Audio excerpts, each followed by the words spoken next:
Princess Peach's Origins, prequel to the Super Mario Bros. Movie, prequel to Margaret White, prequel to Carrie White's origin, prequel to Ms. Marvel in the Multiverse of Madness Origins. Prologue.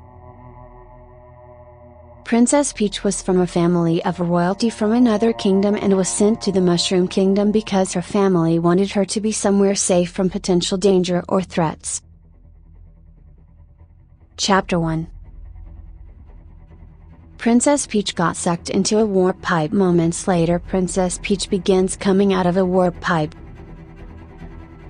Epilogue. The Toads find Peach and take her in and was raised as one of their own, and when she was ready they made her their princess. The Super Mario Bros. Movie, prequel to Margaret White, prequel to Carrie White's origin, prequel to Ms. Marvel in the Multiverse of Madness Origins. Prologue. A kingdom of snow and ice is seen in the distance. Suddenly, magma drops upon the ice. A floating castle constructed of rock and lava with a monstrous figurehead in front flies toward the Ice Kingdom. It drops anchor and lands, opening its gates to release an army of turtle-like Koopas. A blue-robed Koopa magician, Kamek, appears from thin air. Kamek, behold! The king of the Koopas. Kamek strikes his wand upon the ground, signaling the Koopa army to turn in attention as their monstrous leader, Bowser, emerges. Bowser walks toward the ice castle. Bowser, open the gates. ... or die. Large shadows loom within the ice palace. The gates open to reveal an army of much smaller but still determined penguins, whose king directs them. Battle without honor or humanity begins to play. Penguin King, attack! Penguins, battle cries. The penguins charge forward and begin pelting the Koopas with snowballs and ice chunks, to little effect. The Penguin King signals them to hold their attack. Battle without honor or humanity stops playing. Penguin King, that is but a taste of our fury. Do you yield? Bowser chuckles, I do not. Kamek magically lifts up the penguins and tosses them aside. Bowser uses his fire breath to destroy the ice castle. Penguin King, no. Bowser, oh. Within the castle ruins shines a bright light. Kamek levitates ice blocks for Bowser to walk up toward the light. He reaches a shining question block, which he breaks open to reveal the superstar. Bowser laughs, I finally found it. And now no one can stop me. Chapter 1. Mario notices that he's being pulled into the pipe as well, screaming as this happens. Now he's in the warp zone, being carried along a series of clear passageways moving through brightly colored clouds. Mario gasps, wow. Here's Luigi screaming, Luigi! Luigi, Mario! Mario goes towards him, gimme your hand. Mario and Luigi reach out, grab each other's hands and begin spinning. Mario, it's all gonna be okay. Luigi, how is this gonna be okay? Question mark. Mario, I'm telling you. Nothing can hurt us as long as we're together. Luigi is pulled away from Mario and enters a lava-covered portal. Luigi cries out, Mario! Mario, Luigi! Chapter 2. Mario is ejected from the pipe, lands on a giant mushroom and tumbles to the grass-covered ground. Mario shouts, groans, Mario gets up and looks in amazement. Mario gasps softly. Mario finds himself in the mushroom forest. Structures floating in midair are seen in the distance. As Mario approaches a blue mushroom, a small mushroom-capped person, Toad, jumps out. Toad, do not touch that mushroom, you'll die. Mario screams. Mario falls back towards the ground. Toad looks at the mushroom more closely. Toad, oh. I'm sorry. Chuckles, that one's perfectly fine. Toad pats the blue mushroom. Mario backs away along the ground. Mario, ah, it's a little mushroom man. A little mushroom man, talking to me. Toad, pleased to meet ya. I'm Toad. Toad walks away. Mario, Mario gets up and follows Toad. So this is not a dream? Toad whacks Mario's arm with his walking stick, causing him to exclaim in pain, Toad, that hurt, right? Mario, yes. Toad, definitely not a dream. Mario, then, this place is Toad, the Mushroom Kingdom. Mario, mushrooms. Really? Now that is a cruel twist of fate. A creature with long legs made of vines, a bramball, stretches over Mario. Mario gasps, Lolo. The bramball continues on. Mario, yeah, I'm actually looking for somebody, my brother, in fact. He looks exactly like me, but tall, and skinny, and green. See, last time I saw him, he was falling through a pipe. It was foggy and I believe there was lava. Toad gasps, that is not good. Your brother has landed in the Dark Lands. They're under Bowser's control. Mario, Bowser?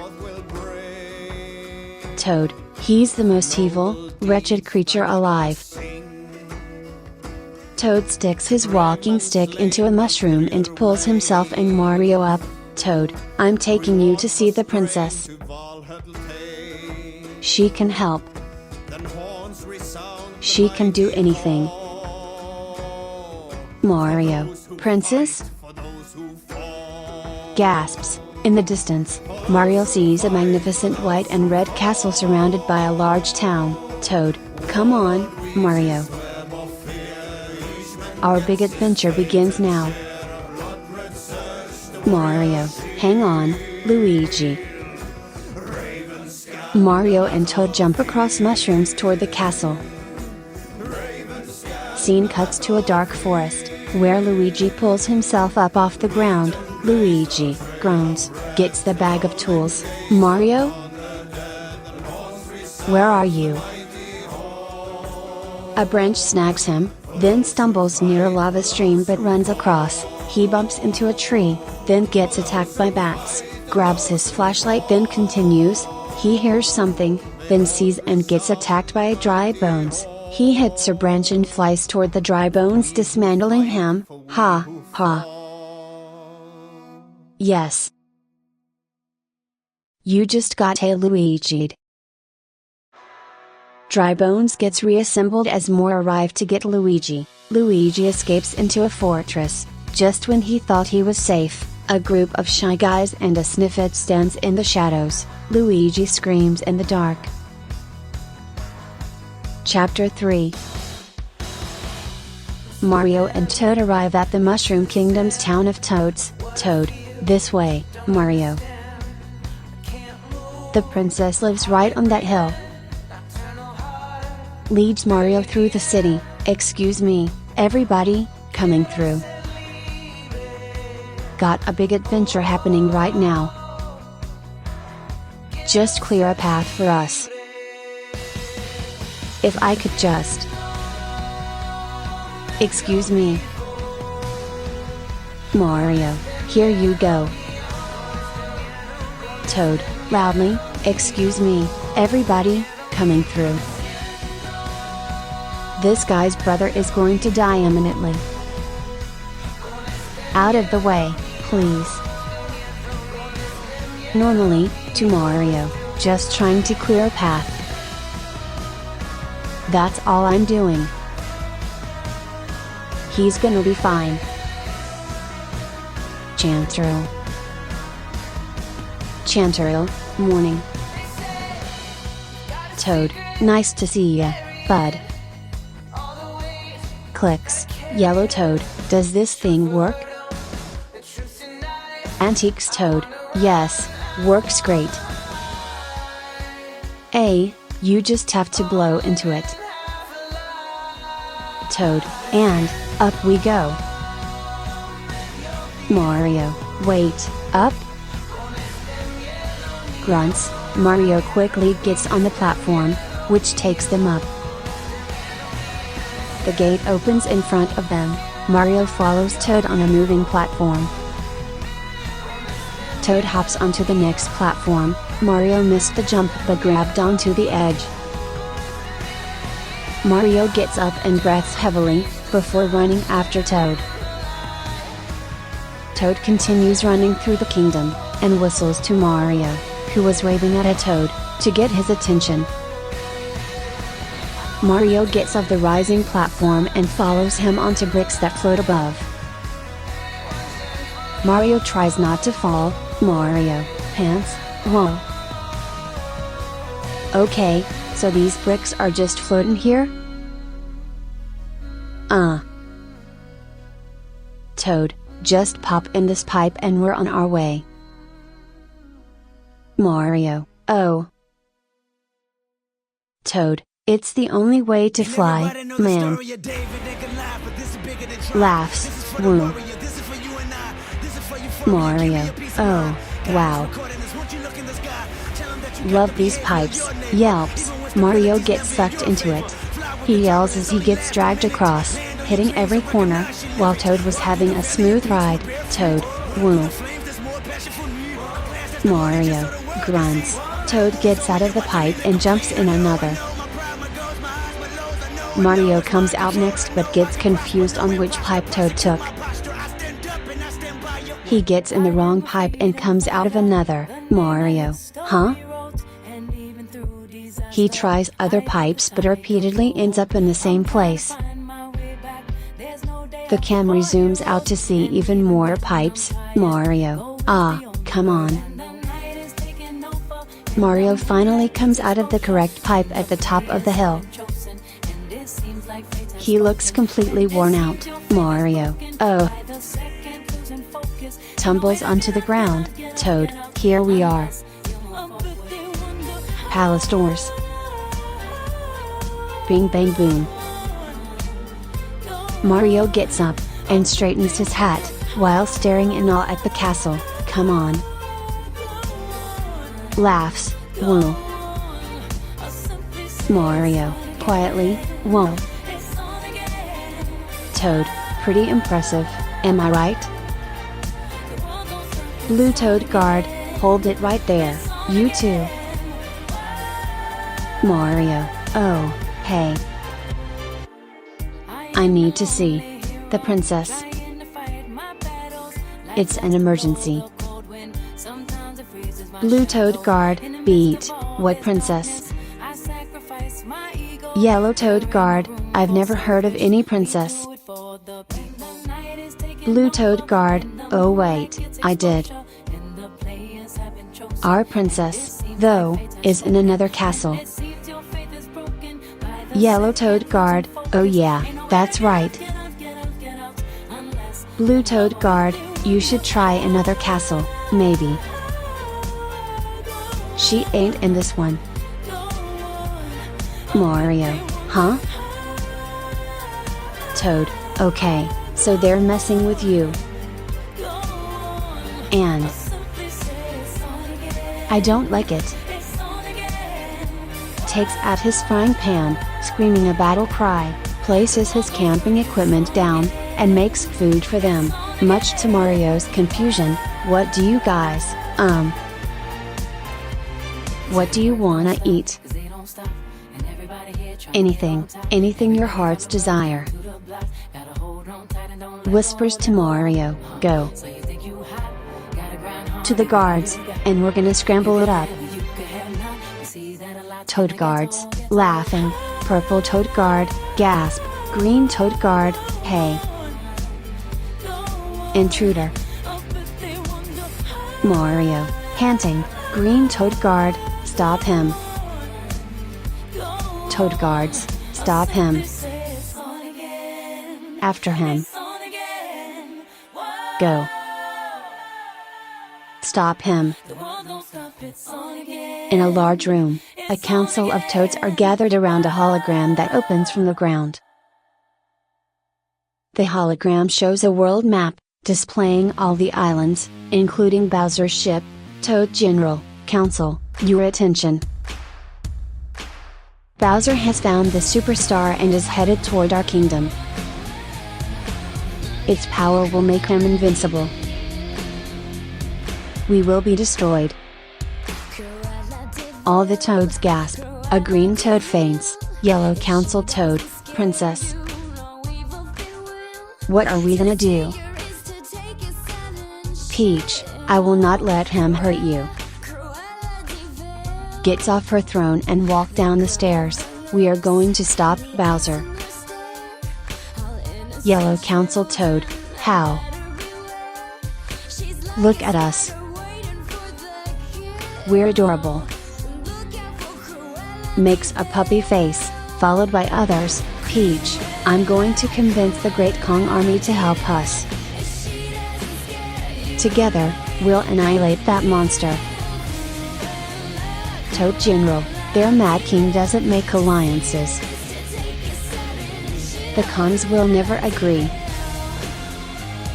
Peach, I can convince him. I'll leave for the Jungle Kingdom in the morning. Leaves the room. Toad General, good luck, princess. For all our sakes. Princess Peach walks through the halls, thinking to herself, until she hears footsteps. From her point of view, Mario appears, making another sloppy turn, and dashes toward her. Everything goes in slow motion as Mario becomes glad to have found her. Peach stares at him in awe. Mario, slow motion, reaches out his hand, princess. Princess Peach suddenly grabs Mario by the arm and slams him straight to the ground. Mario, in pain, arg. Looks up to see the princess, who is confused. He gets up, princess. Gets tackled by toad guards. Peach, wait. Release him. The guards back away from him, before one of them gives him another kick. Mario, Gets up from the ground. Peach, whoa. Looks closely at Mario, are you? Gasps, he's a human. I mean, you are human, right? Starts inspecting him, it's just that you're so small. Looks under the hat. Mario tries reaching for it. Hey. Peach, wait. But let's go back. Places the hat on his head incorrectly. Where did you come from? Mario stammers, fixes his hat. Me and my little brother Luigi, we fell down this pipe.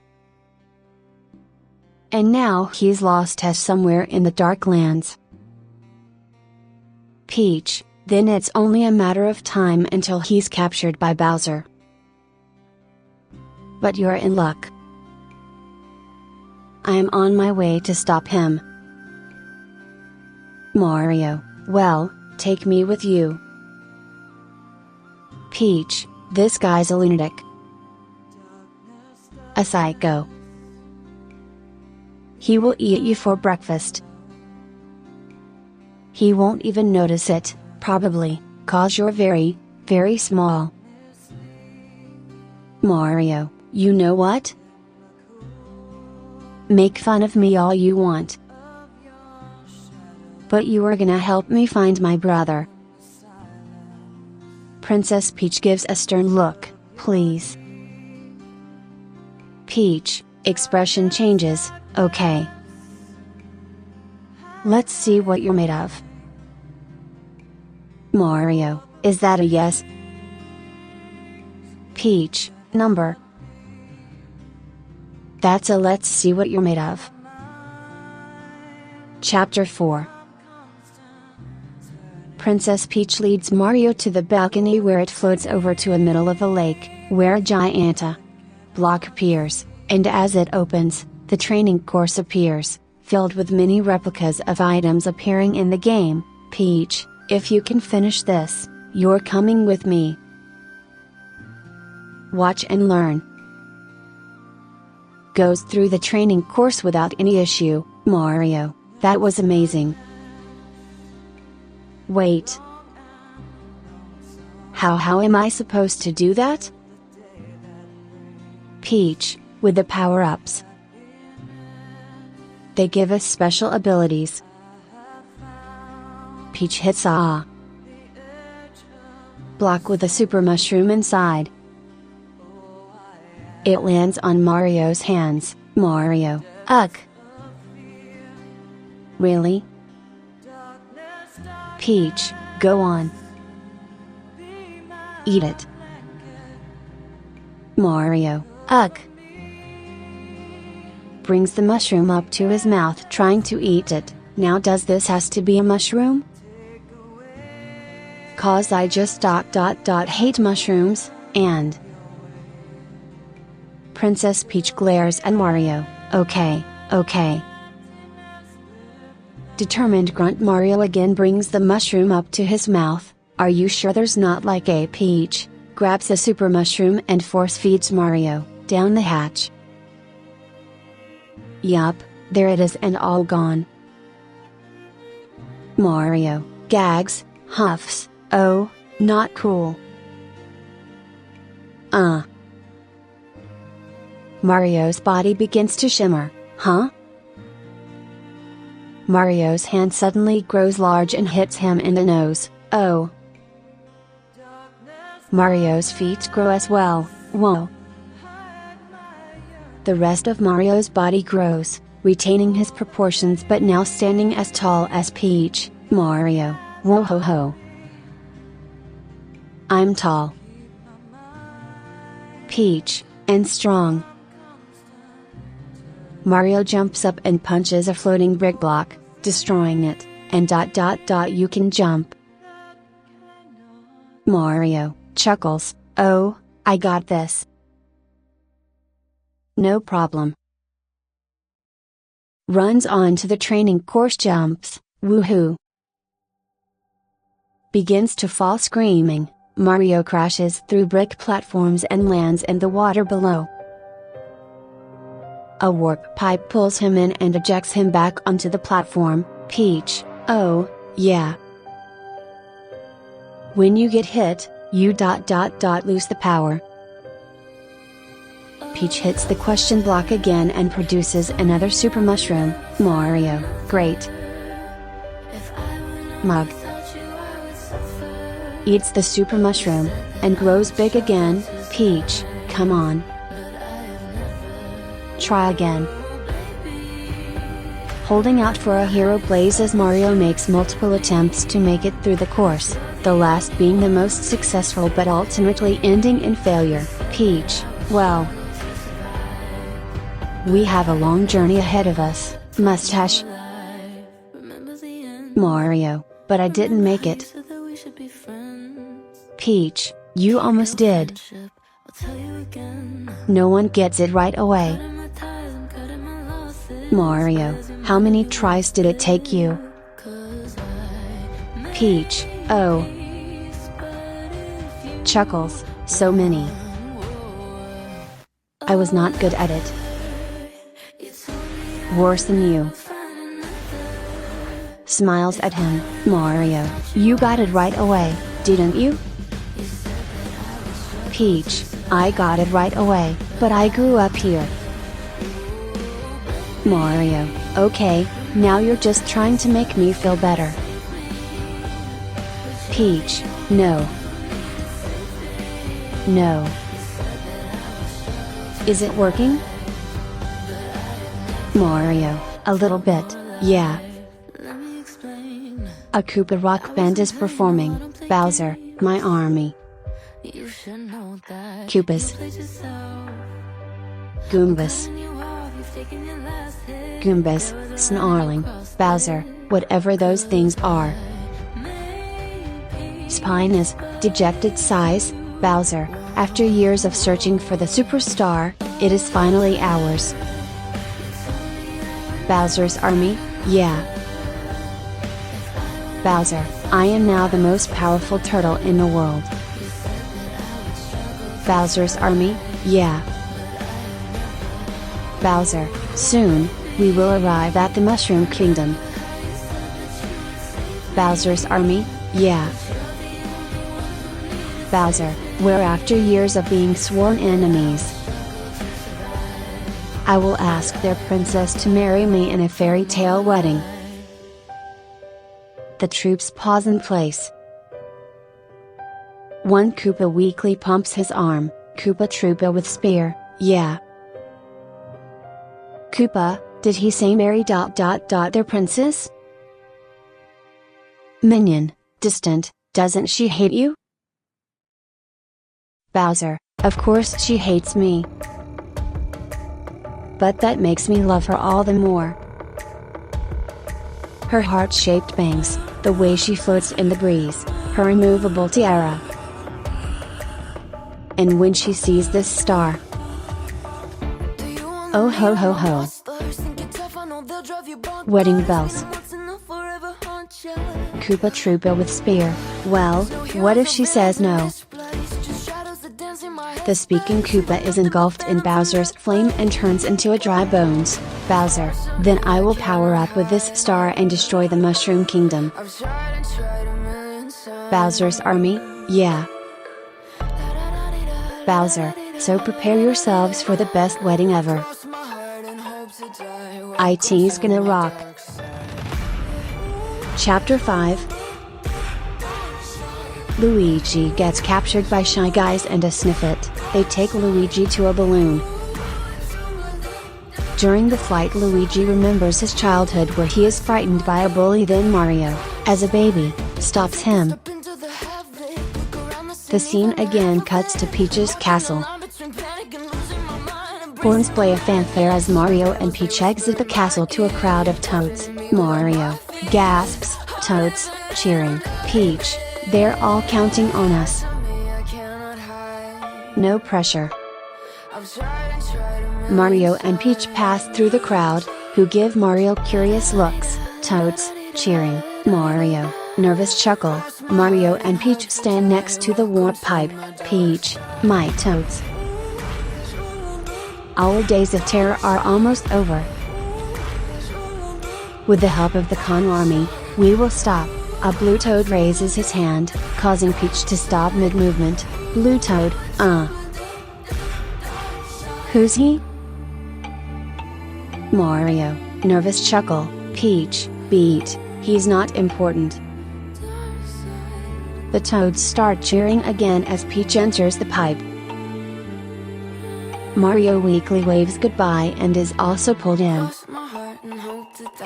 They both start walking through the mushroom forest, Peach, nervous. Mario, who, me? Scoffs, yes.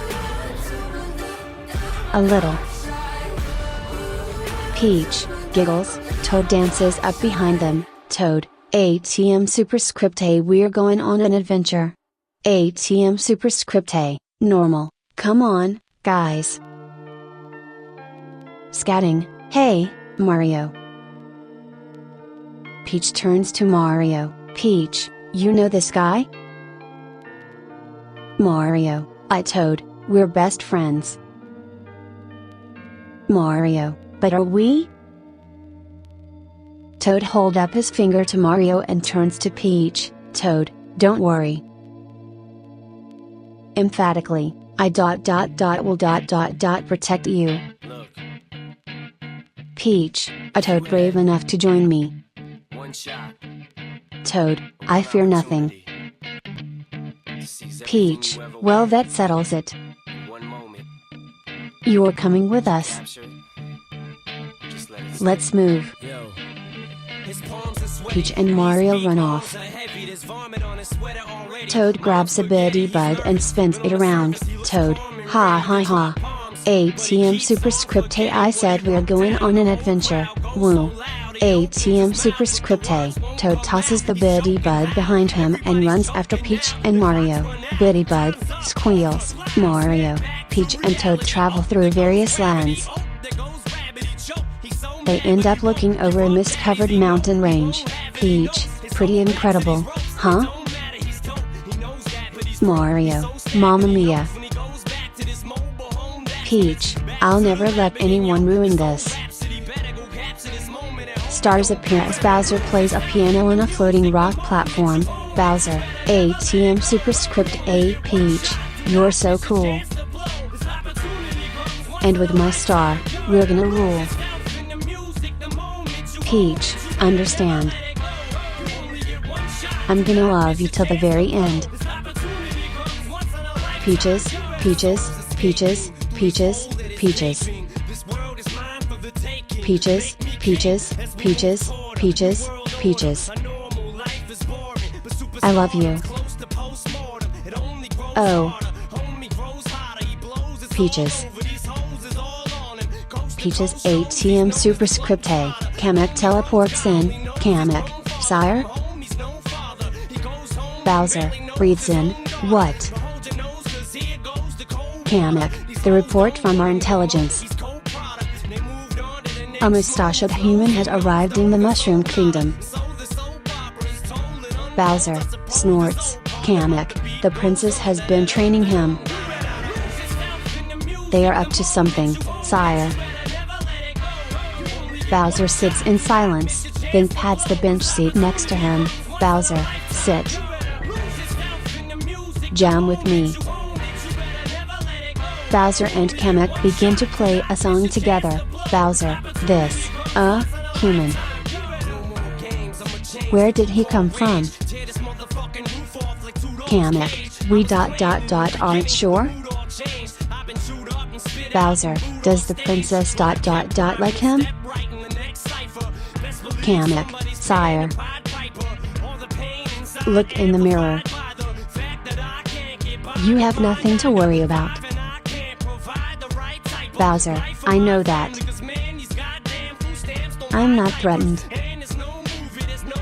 Promptly slams the piano lid on Kamek's fingers, causing Kamek to scream in pain. Find out who he is, and what they're planning.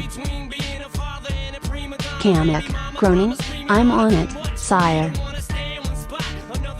May I lift the cover? Bowser, not yet. Pain is the best teacher. Kamek, moans. Chapter 6. Bowser, launch the Bomberbill and destroy the Mushroom Kingdom. Peach, no. Mario, hey, hey. Hey, over here. Mario, you asked for it. Mario, hey. Hello. Mario, really? Mario, follow me. Mario, come on. Mario, little closer. Mario, slow motion, Mamma Mia. Mario, huh? Mario Luigi's family, that's beautiful. You make this right. Huh? Huh, Mario, huh? Brooklyn? Spike, Mario? You almost dented my. Bowser's kingdom emerges from the pipe, as do several Mushroom World items. Bowser, Mario. Mario races toward the superstar but Bowser blocks him. Bowser, you want this? He brutally grabs Mario by the army and holds him up. Mario exclaims fearfully. Bowser snarls and gives him a massive sucker punch, sending him flying backwards into a car's windshield. Bowser breathes fire at Mario, who dodges the flames. Bowser growls, "You ruined my wedding. I was finally gonna be happy. Now you will suffer like me."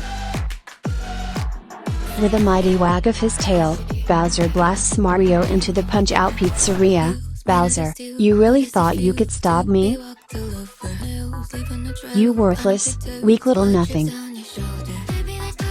Come out and fight. Or are you too scared? No response. Cackles, just what I thought. Princess Peach rushes over, jumps into the air in a spinning kick at Bowser, who grunts. Then Donkey Kong body slams into Bowser with a punch, knocking Bowser over. This angered Bowser even more. With an enraged bellow, he turns his attention to his attackers and fights back. He knocks Princess Peach, Donkey Kong and Toad off with his arm, then he roars at them before charging at them. Bowser roars, Mario Luigi, commercial audio, Mamma Mia. Mario, commercial audio, that's why the Super Mario Brothers are here. To save Brooklyn, Brooklyn save Brooklyn. Mario, quietly, let's go. Chapter 7. Mario comes outside just as Bowser was overpowering Donkey Kong. Bowser punches the ape, grabs him by the throat and lifts him up. He lashes his claws out, preparing to finish him off. But, Mario, hey! Leave him alone. Luigi, Mario. Bowser, releasing Donkey Kong, you just don't know when to quit. Mario, yeah. I've been told that before. Peach, Mario. Peach, the star. Bowser, no. That's mine. Breaths fire at Mario, but Luigi blocks it with a manhole. Mario, Luigi, nothing can hurt us as long as we're together. As the manhole starts to bend, Mario reaches a hand to Luigi, who takes it as the two leap towards the star, just as Bowser's fire breath hits them. Peach, no. Bowser laughs, as the smoke clears. It's revealed Mario and Luigi have become invincible. Bowser, huh? Tries to stomp the brothers to no avail. Mario and Luigi then send Bowser flying with an uppercut. Bowser, RIP them to pieces. The Koopas, Spinies, Shy Guys, Hammer Brothers, Sludge Brothers, Goombas, Fuzzy Beetles, Koopa Paratroopas and Piranha Plants follow Bowser's orders and rush towards the Mario Brothers. Invincible Mario and Invincible Luigi nod at each other and split up. A Sludge Bro tries to hit Invincible Mario, but the hammer gets destroyed and Invincible Mario throws the Sludge Bro at the Koopas, while Donkey Kong jumps with Peach and Toad in his arms. A Shy Guy is jumping on a whimpering Spike as the Dry Bones, Sniffit and Hammer Bro watch. Invincible Luigi defeats Dry Bones, uses its shell as a shield to block Hammer Bro's hammers and defeats both the Hammer Bro and Sniffit. Invincible Luigi grabs on a Shy Guy's trap, before letting it go, sending the Shy Guy flying. Luigi, oh, hey, Spike. Zooms off as Spike looks up in surprise. Spike, Luigi?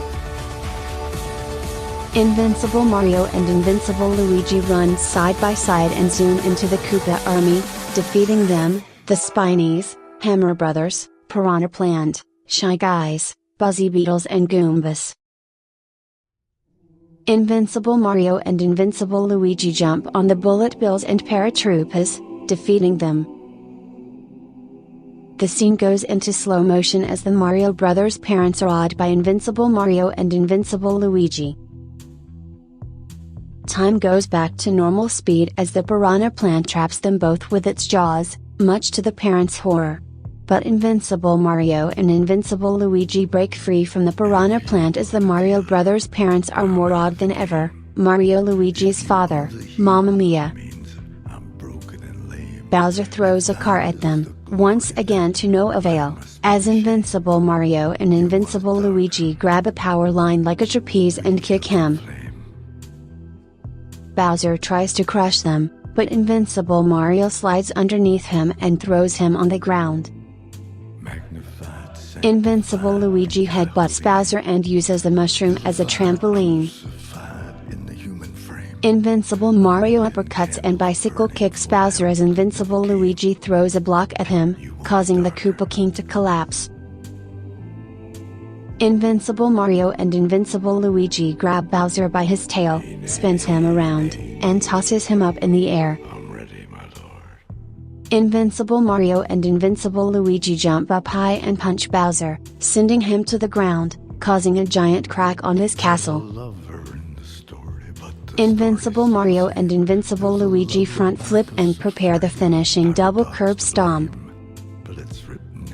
Bowser attempts to scorch them to death, but Invincible Mario and Invincible Luigi break through the fire breath and strike Bowser, destroying his castle in the process. The 5 main characters, including Mario and Luigi on their normal state after the Superstars effect wears off, loom over Bowser. Bowser groans, Peaches chuckles, listen, this is not the way I pictured it, but give me one more chance. Peach, you number. Bowser, no, no, no, no. Peach stuffs the mini mushroom in his face, causing him to shrink in a high-pitched voice. Hey. Hey. That is not cool. Donkey Kong, ha. He got the blue mushroom. Mario, to Peach, see? Told ya I'd get you a pet turtle. Peach, giggles, not bad, mustache. And Luigi, you're so brave. Luigi, oh, thanks.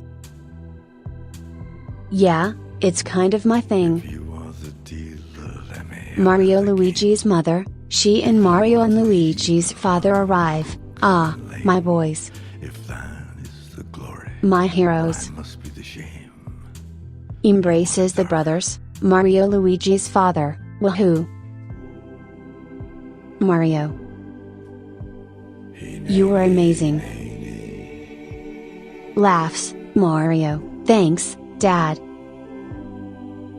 Donkey Kong, ah, bring it in. I'm ready. Donkey Kong pulls everyone for a back-breaking hug. Suddenly, the sound of applause sounds out.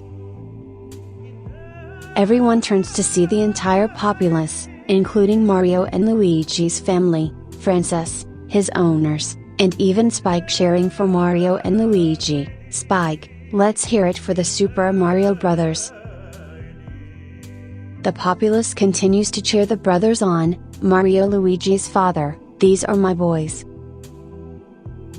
Mario, ha hey. Giuseppe, woohoo! The brothers do their handshake, Mario Luigi, A. Mario, Luigi, Peach, Toad, and Donkey Kong strike a pose, Toad, yes.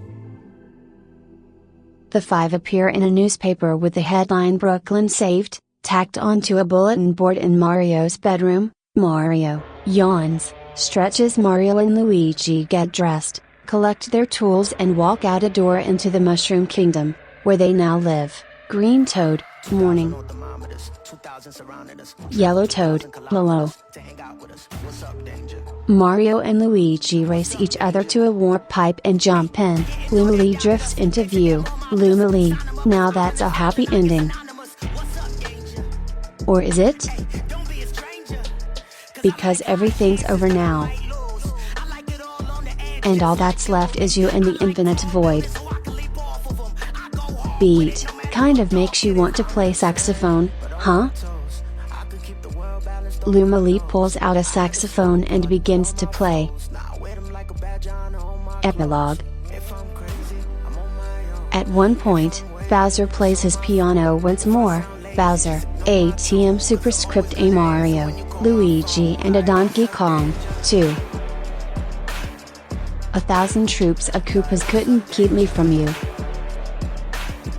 Princess Peach, at the end of the line. I'll make you mine. Oh. Peaches, peaches, peaches, peaches, peaches. Peaches, peaches, peaches, peaches, peaches. I love you. Oh. ATM superscript A, the lights come on and a blue Toad guard comes in, banging on the birdcage prison of the still tiny Bowser. Blue Toad guard, hey. Quiet in there. Lights out, little guy. Bowser, high-pitched voice, hey.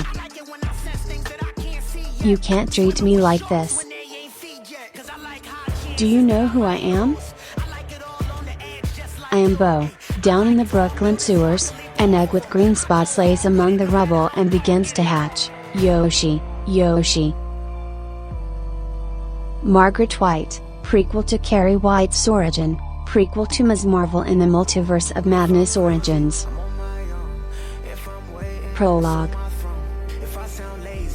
Margaret White was a religious fanatic, sorta like how most people are. She would often pray, like every day of the week. Chapter 1. Margaret and her husband were having sex and Margaret ends up pregnant. A few years later, Margaret's husband divorced Margaret. Epilogue. As Margaret White was reading, she felt a pain in her stomach. Margaret goes to her bedroom. Her Bible lies on one of the steps. Blood was also dripping as well. Margaret now on her bed about to give birth to her daughter Carrie White. Carrie White's origin story prequel to Ms. Marvel in the Multiverse of Madness Origins. Prologue. Margaret White was screaming in pain while giving birth in her home in Carlin Street. God help. Help me. She screamed, help me, Lord. I'm dying. What is this? Cancer? Margaret White said in pain. She screamed again, Mother Mary, full of grace, protect me and guide me in my hour of death. She said. She screams and then gasps and notices a baby girl. It's a test, she says as she's grabbing the scissors to kill Carrie. Cut it down. Cut it down. She said she tries to kill Carrie, but she's stopped by Carrie as Carrie cries SHH, says Margaret White to Carrie. Chapter 1. Carrie, now 5 years old, creeps towards the fence that separates the white property from the next door neighbor's yard. On the other side of the fence, a ripe, 18-year-old girl, Estelle Horan, sunbathes on a towel, in a white bikini, dozing. Estelle starts awake. Little Carrie is staring at her. "Carrie. You scared me." "Hi," said Estelle Horan. "Hi," said Carrie, pointing at Estelle. "You have dirty pillows." Said Carrie. "What? You mean my breasts?" questioned Estelle. "I wish I had some," said Carrie. Estelle laughs. "You will when you're older," said Estelle Horan. "No, I won't. My mama says only bad girls have dirty pillows," said Carrie. "Well, I'm a good girl." "And doesn't your mom have breasts?" questioned Estelle. "My mama was wicked when she made me with my daddy, she says, and that's how come she has them," said Carrie. Like a banshee, Margaret White is at her back door, shrieking, "Carrietta ah!" Margaret White shouted. The little girl freezes, caught. Estelle instinctively tries to cover herself. Margaret lumbers towards them. "Mrs. White," said Estelle. "Poor strumpet," said Margaret White to Estelle. "We were just talking," said Estelle. Behind Margaret, some members of the sect have gathered in the doorway, at the windows. Margaret grabs Carrie's arm and yanks her away from Estelle, towards their house. "And you? I told you, Carrie, didn't I? I warned you about her," Margaret White said. "I'm sorry, Mama, I forgot," said Carrie. Margaret shakes Carrie. "She's the whore of Babylon, Carrie, and it's a sin. It's a sin to consort with her," said Margaret. "Mama, please, I'm so sorry," said Carrie. More worshippers have come out of Margaret's house. Estelle's mother comes out of their house, afraid someone's being murdered. "Estelle? What's happening?" said Estelle's mom. Margaret accuses Estelle's mom. "Your daughter is a slut, and you revel in it." "Excuse me?" questioned Estelle's mom. "Exposing herself to the world. Showing her flesh. And you allow it," Margaret White said. "Mom, she's hurting Carrie," said Estelle. "Let that girl go, Margaret, or I'll call the police," said Estelle's mom. "You see, Carrie?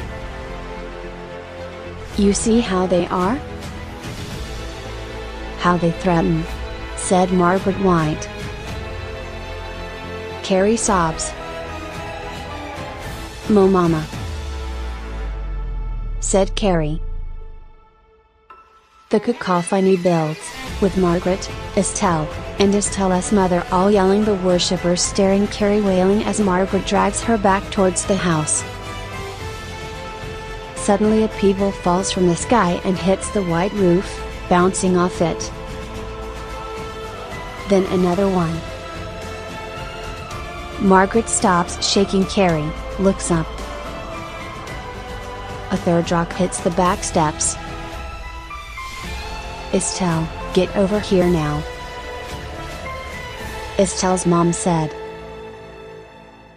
Estelle races to her mother as more stones like big pieces of hail continue to fall, all over the white backyard. One member of the sect crosses himself. Margaret kneels in front of her sobbing, hysterical daughter.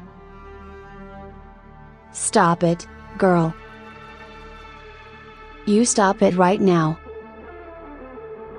Margaret White said. But Carrie can't. As more stones fall, Estelle and her mother cower under their back porch for cover, but the stones are only falling on the white property. In a panic, Margaret takes Carrie up in her arms, but their house is too far away to get to safely. So, to shield Carrie from the falling stones, Margaret huddles against one of the oak trees in the backyard, as the storm of stones continues. One smashes through the roof, another hits and dislodges the drain pipe. The members of the sect are terrified. This is a true sign of the devil. Margaret strokes her daughter's hair, trying to calm and comfort her. It's all right, Carrie. SHHHSHHH. He forgives you, Jesus forgives you, SHHHSHHH. Margaret White said. Epilogue. Years later, unknown to everyone, during the disastrous aftermath of the prom, Sue went out looking for Carrie and found her in the bathtub, drowned, with her mother's dead body nearby. Sue manages to revive Carrie with CPR and has telepathic contact with Carrie, who transmits her the memories of her life and decides to hide her, while the scandal quiets down. Sue agrees to sneak Carrie out of town to somewhere in Florida after Carrie pays respects to her dead mother at night so that she cannot be seen. As the two drive off into the rainy night, Carrie receives a nightmarish vision of her mother, who warns her that sin never dies. Later she sees another vision of Chris before she turns back to reality. She then looks towards the great unknown. Ms. Marvel in the Multiverse of Madness Origins. Prologue. As Carol Danvers, the MCU Captain Marvel, was taking a quick trip to our neighborhood, she bumped into a young Carrie White walking around in our neighborhood. Carol Danvers saw that Carrie was the young girl who had telekinesis. This got Carol Danvers curious about this girl since she never experienced a real person with telekinesis. Carol approached and said hello to Carrie. Carrie White was so shocked to see Carol Danvers. She could have never imagined a real-life superhero existing in her own universe. Carol Danvers then had the chance to talk with Carrie White. So Carol Danvers had a quick conversation with Carrie White about her life. It turns out Carrie was a huge fan of Captain Marvel. Both her and Carol Danvers talked for hours and became great friends. So after they talked a few hours, Captain Marvel realized that Carrie would be a great friend and teammate on their team. Chapter 1.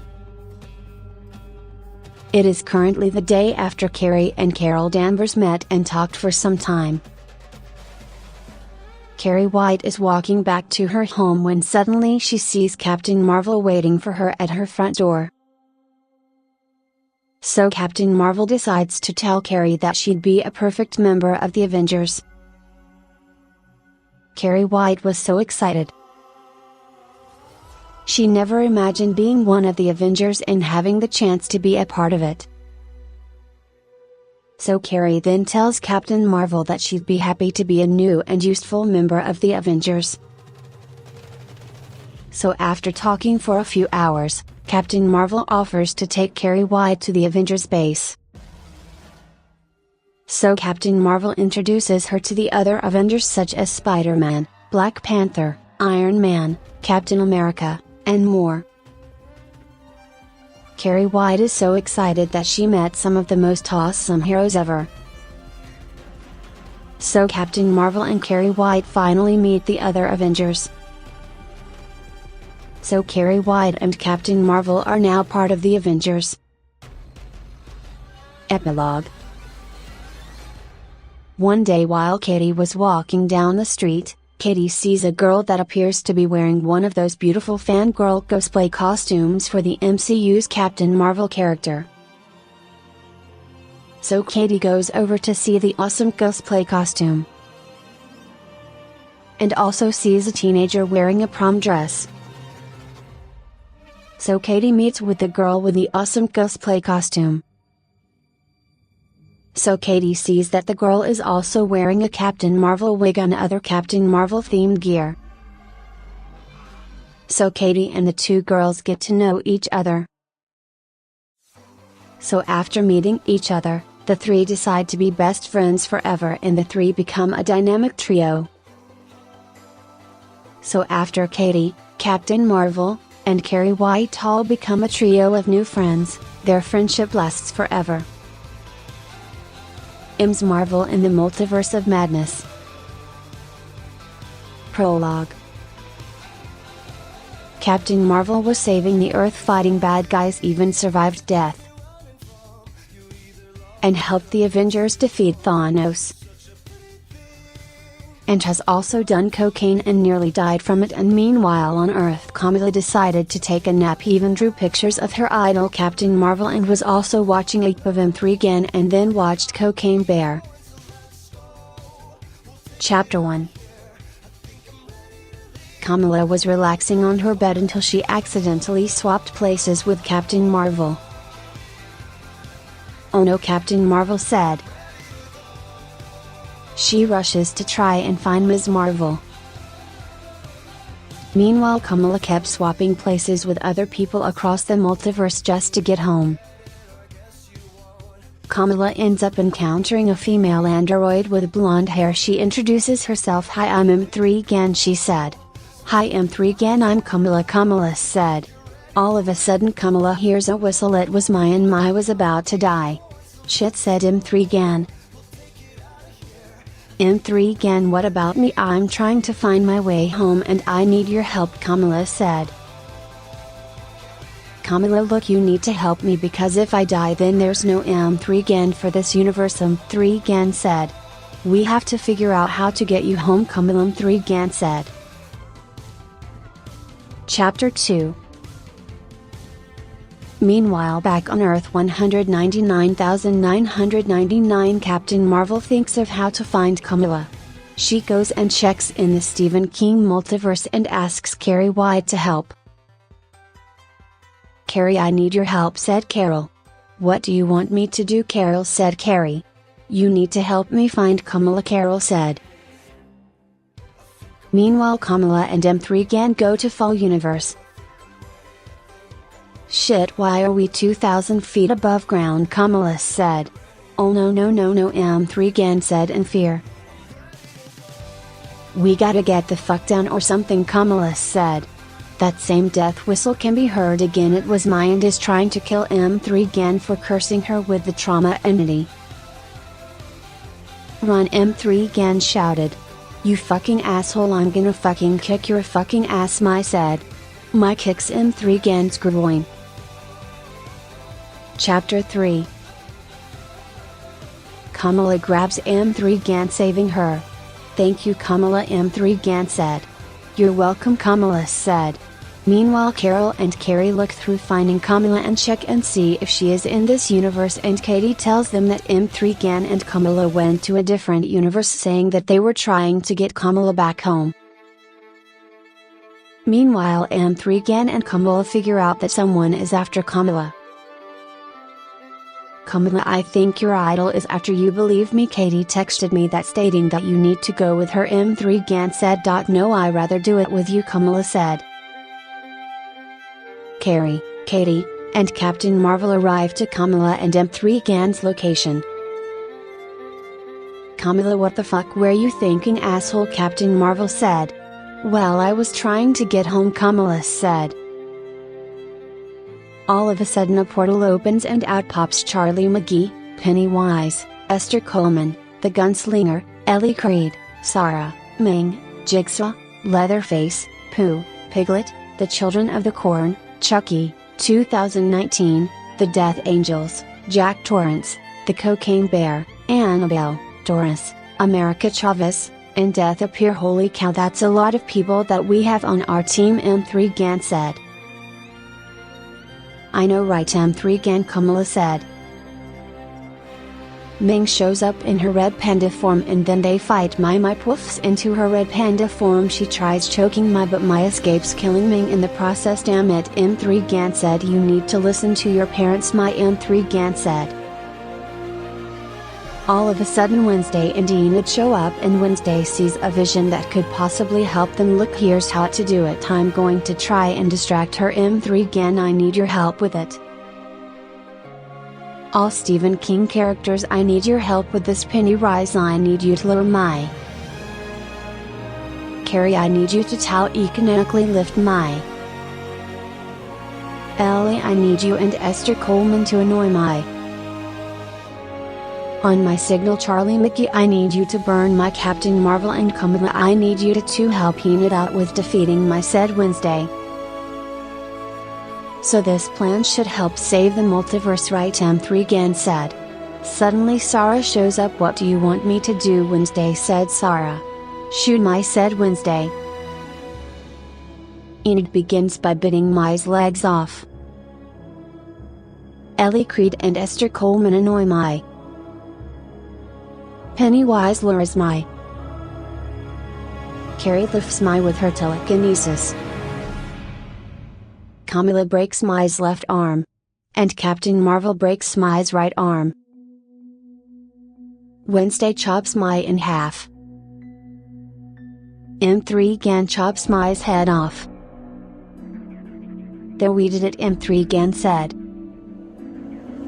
"The Gunslinger shoots Mai in the head. We have to go," said Wednesday. M8 copyright Rika Chavez opens a portal for the Stephen King characters. "Thanks for everything," Carrie said. Captain Marvel.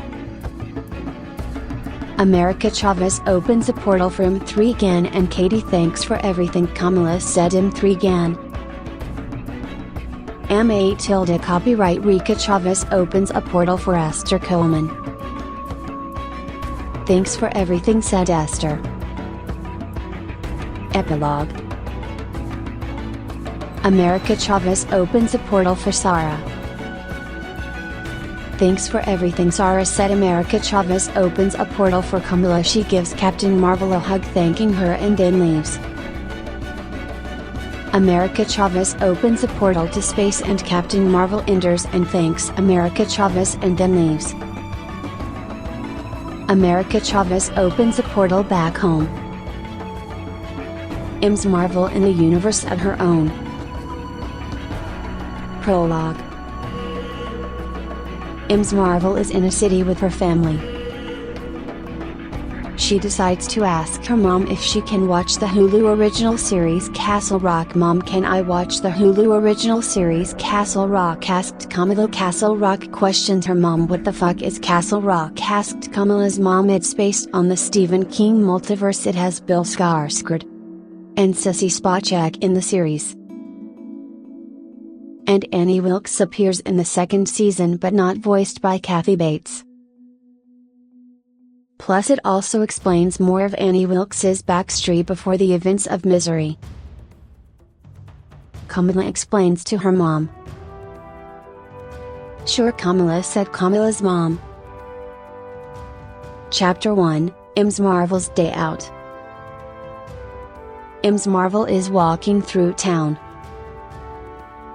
Ms. Marvel walks into an ice cream shop. She orders a strawberry sundae. She gets her sundae and eats it. And begins watching Castle Rock starting with Season 1 Episode 1. said Kamala, feeling intrigued about this series. Epilogue. After Kamala watched the entire Castle Rock series, Kamala asks her mother if she can watch Pet Sematary, 2019, her mom said maybe.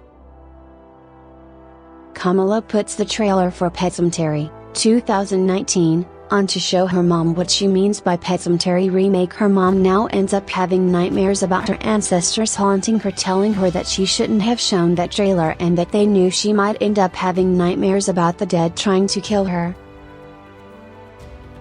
Ms. Marvel in the Multiverse of Madness, the prequel. Prologue.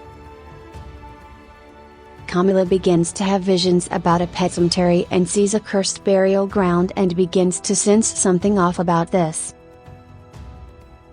Kamala noticed that a family has already been buried here. It was the Creed family. What the fuck, Kamala said. Chapter 1. Kamala's mother wakes Kamala, telling her about something important. Our ancestors warned me about that movie you were wanting to watch, Kamala's mom said. Chapter 2. Kamala ends watching every single Saw movie in timeline order. What the fuck did I just witness, Kamala thought to herself. Suddenly Kamala ends up having a bad dream. Hello Kamala, I want to play a game, said the person on the TV. How the fuck do you know me, Kamala said. Epilogue. She got an idea on how to escape. She decided to hack into it, making it free her. It works. She escapes and heads back home, where she can finally relax at home. Ms. Marvel in the Multiverse of Madness, 2. Prologue. Kamala and her friends go looking for answers at the Marvel Universe. They find that things are much more sinister than initially thought. A battle against evil and a trip down the multiverse awaits them. Can they defeat their own? Chapter 1. It had been days since Kamala had been brought to the Marvel Universe. She had found herself stranded, confused, and alone. She had tried to get back home, but she kept ending up in places she wasn't familiar with. She had almost lost hope when she met M3 a strange android that looked human. At first, Kamala had been afraid of her, but once she got to know her, she realized that she was actually really nice. Chapter 2. It had been ages since Kamala had last seen her own universe. But she finally did it. She had found her way home. And as she stepped into the portal, she felt her heart race with anticipation. This was it. She was finally going to see her family and friends again. She stepped through the portal and into her own universe. Chapter 3. In the aftermath of the battle, Kamala sat down with M3 and her friends to celebrate their victory. They all felt accomplished. After all, saving the entire multiverse from the threat of annihilation and having to see millions of universes destroyed was no easy feat. Kamala was extremely proud of herself and her friends, and she was glad that they all worked together to defeat such an evil force. Chapter 4. As Kamala and her friends walked away from the battle, they couldn't help but feel accomplished. They had done it. They had defeated the evil. Chapter 5. The final battle was epic and full of action. It was full of tension and excitement as Kamala and her friends fought against the evil that had threatened to destroy the multiverse. It was the fight of their lives. And when it was all over, they emerged victorious. The multiverse was finally safe. And Camilla was finally home. Epilogue. Well, we did it, Camilla. We finally saved the entire multiverse from destruction. Yeah, I know.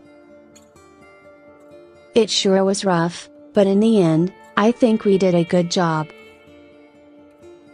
Camilla and M3gan stood triumphantly over the defeated Mai. They had worked together with everyone in the multiverse and had defeated a terrible evil. M's Marvel in the Multiverse.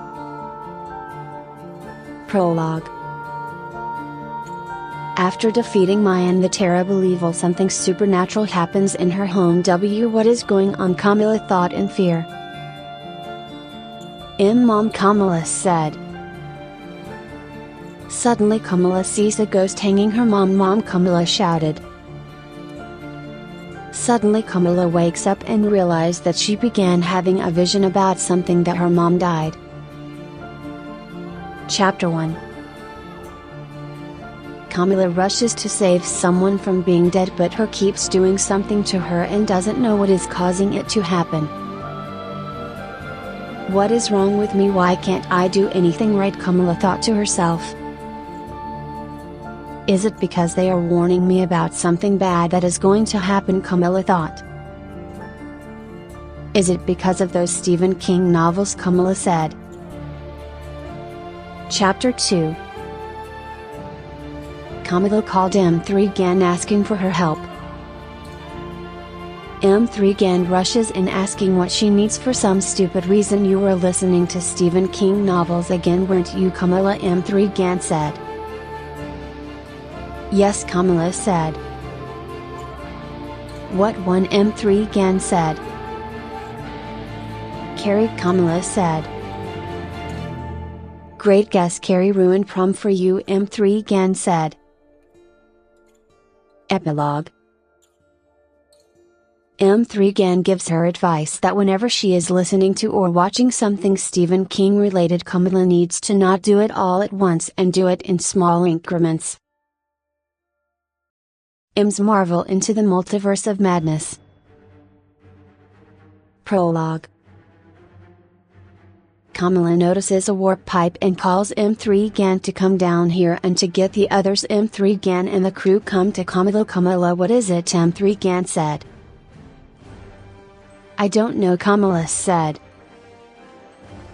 I have no idea where it goes to, Camilla said. Chapter 1.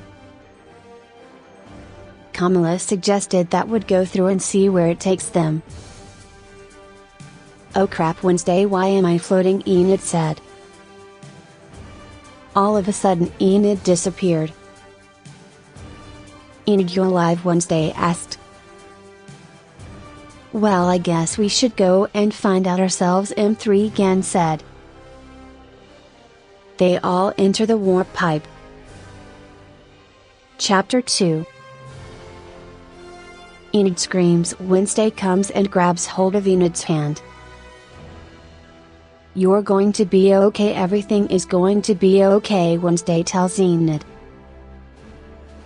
How the heck is everything going to be okay? Enid exclaimed. Suddenly Wednesday sees a vision about M3gan getting transported to the Dark Lands. M3gan, Katie screams. Chapter 3. The rest of the crew went to the Dark Lands and Camilla ended up in the Mushroom Kingdom. What is this place? Camilla questioned. Toad comes and begins to notice a Muslim in the Mushroom Kingdom. Who are you? Toad asked Camilla. I'm Camilla. Camilla said, I'm trying to find the rest of my crew. You know M3gan, Katie, Carrie, Wednesday, Enid, Captain Marvel, Charlie McGee, Pennywise, Esther Coleman, the Gunslinger, Ellie Creed, Sarah, Ming, Jigsaw, Leatherface, Pooh, Piglet, the Children of the Corn, Chucky, 2019, The Death Angels, Jack Torrance, The Cocaine Bear, Annabelle, Doris, America Chavez, and Death. Kamala said to Toad. Your friends, they're all in the Dark Lands and that's controlled by Bowser, Toad said. Chapter 4. In the Dark Lands, M3 again, Katie, Carrie, Wednesday, Enid, Captain Marvel, Charlie McGee, Pennywise, Esther Coleman, the Gunslinger, Ellie Creed, Sarah, Ming, Jigsaw, Leatherface, Pooh, Piglet, The Children of the Corn, Chucky, 2019, The Death Angels, Jack Torrance, The Cocaine Bear, Annabelle, Doris, America Chavez, and Death all start notice something that's taking them to Bowser. What is going? Where are they taking us? Esther said. They are taking us to Bowser, M3 Gan said. Chapter 5. Kamala, Mario, Luigi, Donkey Kong, and Princess Peach go to save Kamala's friends from the evil clutches of Bowser. So you're saying you all fought Bowser before, right? Kamala said. Yes, Mario said. Chapter 6. M3 again, Katie, Carrie, Wednesday, Enid, Captain Marvel, Charlie McGee, Pennywise, Esther Coleman, the Gunslinger, Ellie Creed, Sarah, Ming, Jigsaw, Leatherface, Pooh, Piglet, The Children of the Corn, Chucky, 2019, The Death Angels, Jack Torrance, The Cocaine Bear, Annabelle, Doris, America Chavez, and Death all freed. Now help Kamala, Mario, Luigi, Donkey Kong, Princess Peach, and Toad fight Bowser and defeat him. Epilogue. Kamala, M3 again, Katie, Carrie, Wednesday, Enid, Captain Marvel, Charlie McGee, Pennywise, Esther Coleman, the Gunslinger, Ellie Creed, Sarah, Ming, Jigsaw, Leatherface, Pooh, Piglet, The Children of the Corn, Chucky, 2019, The Death Angels, Jack Torrance, The Cocaine Bear, Annabelle, Doris, America Chavez, and Death all go home. Meanwhile, in the Mushroom Kingdom, Bowser still sings Peaches in his cage. Bowser sees a red balloon. Oh poop, Bowser said. Meanwhile, Luigi ends up being lured by his brother Mario, only for Luigi to be eaten by Pennywise. M's marvel across the multiverse of madness. Prologue. The next day, Mario woke up noticing that his brother was gone. He had to urgently call the rest of the team to Mushroom Kingdom. Kamala, M3 again, Katie, Carrie, Wednesday, Enid, Captain Marvel, Charlie McGee, Pennywise, Esther Coleman, the Gunslinger, Ellie Creed, Sarah, Ming, Jigsaw, Leatherface, Pooh, Piglet, The Children of the Corn, Chucky, 2019, The Death Angels, Jack Torrance, The Cocaine Bear, Annabelle, Doris, America Chavez, and Death. I need your help, Mario said. Chapter 1. So you're saying that someone ate your brother, M3 again said. Yes, Mario said. It's not our Pennywise that did it, Carrie said. The evil Pennywise is here about to lure Katie. Wednesday sees a vision where Katie dies and tries to prevent Katie from being dead. Chapter 2. Kamala thought of an idea of how to defeat evil Pennywise because she read it. The Losers Club, they know Pennywise, we need their help, said Kamala. So your plan is to get the Losers Club to help us, M3 again said. Chapter 3. The evil Pennywise tries to eat Toad but is distracted by some Yoshis and begins to eat them. And begins to devour every single Yoshi in the Mushroom Kingdom.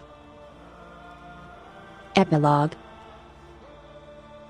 Kamala, M3 again, Katie, Carrie, Wednesday, Enid, Captain Marvel, Charlie McGee, Pennywise, Esther Coleman, The Gunslinger, Ellie Creed, Sarah, Ming, Jigsaw, Leatherface, Pooh, Piglet, The Children of the Corn, Chucky, 2019, The Death Angels, Jack Torrance, The Cocaine Bear, Annabelle, Doris, America Chavez, Mario, Peach, Toad, Donkey Kong, and Death all go to the Stephen King multiverse to see if the Losers Club are here, and they found them and recruit them.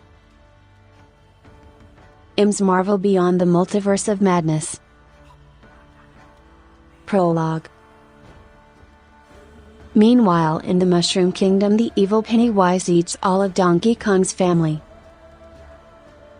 The evil Pennywise eats the llamas and the penguins.